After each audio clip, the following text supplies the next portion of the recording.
Welcome to Viking Pump's Quick Tip series. In this video, we will show you how to adjust the end clearance on a Viking 125 series and 4125 series internal gear pump. These older, legacy models feature a two-piece bearing housing, rather than the bearing housing assemblies used on current Viking pump models. A list of applicable series are shown here.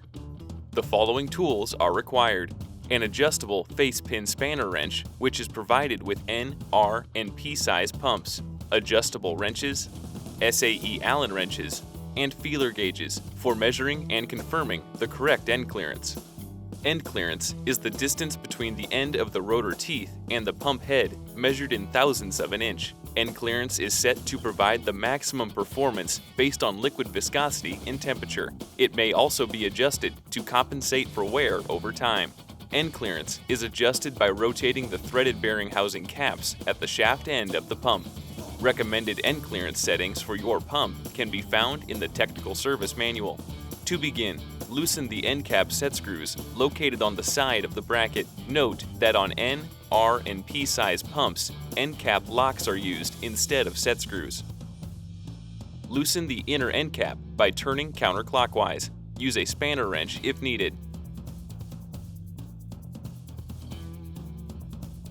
Next, tighten the outer end cap, pushing the rotor shaft into the pump until it stops. At this point, the rotor shaft should turn with a noticeable drag, indicating the pump has zero end clearance. Make a reference mark on the bracket end opposite a notch on the outer end cap. Note that end caps for G-size pumps, like the one shown here, do not have notches. Back off the outer end cap the required number of notches, or OD length, as shown in the technical service manual. When set at the correct end clearance, tighten the inner end cap with a spanner wrench. Tighten the end cap set screws to prevent them from turning in the bracket. The pump end clearance is now set and locked. Turn the shaft by hand to ensure it rotates freely. It's recommended to confirm the correct end clearance with feeler gauges.